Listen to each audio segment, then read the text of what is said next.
Déclaration du Parti des peuples africains Côte d'Ivoire, PPACI, suite à l'annonce du retrait de la CEDEAO, du Burkina Faso, du Mali et du Niger. Le dimanche 28 janvier 2024, le Burkina Faso, le Mali et le Niger, tous membres de l'Alliance des États du Sahel, AES, dans une déclaration solennelle commune lue à la même heure dans chacun de ces pays, ont annoncé leur retrait de la Communauté économique des États de l'Afrique de l'Ouest, CEDEAO, avec effet immédiat. Dans leur communiqué, les trois États ont donné les raisons de leur retrait de l'espace communautaire ouest-africain. En effet, ils reprochent à la CEDEAO de s'être éloignée des idéaux des pères fondateurs et du panafricanisme, d'être sous influence étrangère, toute chose qui trahit ses principes fondateurs. La CEDEAO est devenue une menace pour ses États membres et ses populations dont elle est censée assurer le bonheur. Les trois États étayent leur opinion par le fait que la CEDEAO ne leur a pas apporté assistance dans le cadre de la lutte existentielle contre le terrorisme et l'insécurité. Pire, lorsque ces États ont décidé de prendre leur destin en main, elle a adopté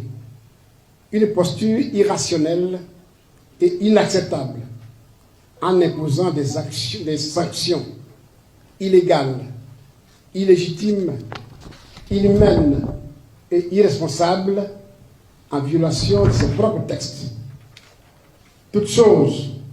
qui ont davantage fragilisé les populations déjà meurtries par des années de violences imposées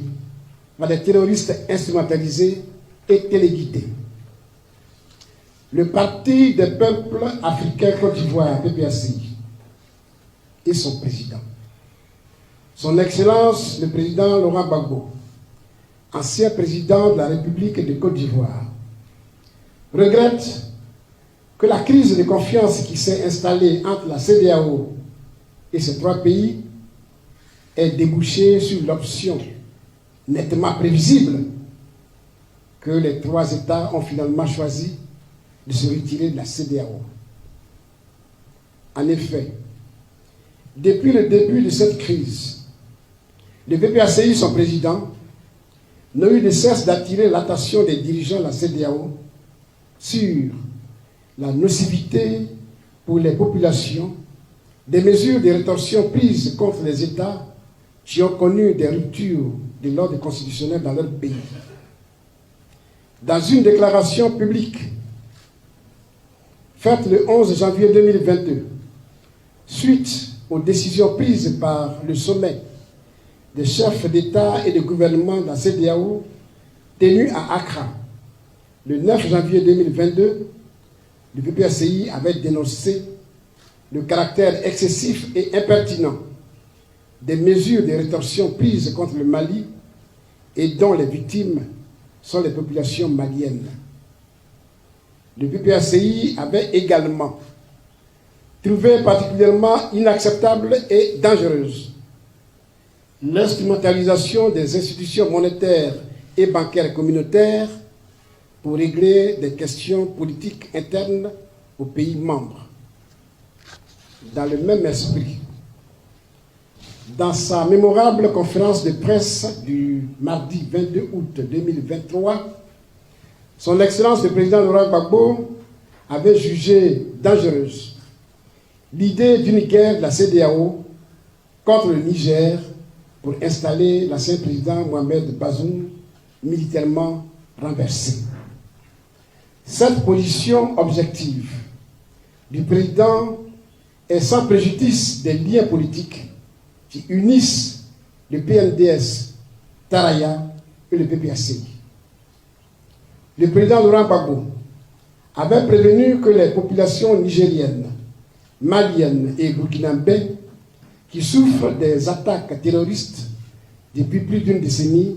sans aucune aide de la CEDEAO comprendraient difficilement que celle-ci lève une armée pour aller combattre un État membre pour y installer un président renversé. Pour lui, l'option de la guerre contre le Niger avait toutes les apparences d'une décision inspirée de l'extérieur. La décision de retrait des 3 États de l'AES de la CEDEAO donne entièrement raison au PPACI et au président Laurent Gbagbo. La gouvernance belliciste des crises politiques par les dirigeants de la CEDEAO et la propension à recourir systématiquement à des sanctions violentes, injustes, inhumaines et illégales, dont les premières cibles évidentes restent les populations, maintes fois dénoncées par le PPACI et son président, ont fini par fragiliser les fondations de notre institution communautaire. L'instrumentalisation sans limite, très souvent en dehors de toute légalité et dans l'intérêt des puissances étrangères, de toutes les institutions communautaires pour résoudre les crises politiques internes aux États membres au mépris des souffrances des populations, qui a été implémentée dans la crise ivoirienne en 2011, tend à s'imposer comme coutume au détriment de la légalité et des valeurs qui fondent l'intégration ouest-africaine. À ce jour, même si les discours officiels tendent à ignorer les effets nocifs de la posture belliciste de la CEDEAO de la crise ivoirienne, le ressentiment des populations ivoiriennes contre l'institution communautaire est encore vivace. Le PPACI, parti résolument panafricaniste, continue de militer pour l'intégration sous-régionale et africaine vraie dans l'unique intérêt des populations. L'ordre mondial qui se dessine sous nos yeux nous impose une démarche unitaire pour faire face à toutes les formes de menaces portées par des enjeux géostratégiques contraires aux intérêts de nos populations. C'est pourquoi le PPACI réitère sa solidarité pleine et entière aux peuples frères du Burkina Faso, du Mali et du Niger, qui font face depuis plus d'une décennie à des menaces existentielles. Le PPACI appuie fortement toutes les mesures internes et externes que les autorités des États de l'AES jugent nécessaires et appropriées pour mettre fin à leurs souffrances. Demande aux dirigeants, à la classe politique, aux organisations et aux acteurs de la société civile des pays de la sous-région de tirer les leçons du retrait de la CEDEAO, du Burkina Faso, du Mali et du Niger pour mener sans délai une réflexion pour la définition des nouveaux cadres institutionnels et légaux ou, à défaut, la révision en profondeur du cadre existant pour une intégration régionale qui épouse la vision des pères fondateurs et répond aux aspirations de nos peuples, se dispose à participer ou à prendre toute initiative qui s'inscrit dans cette dynamique.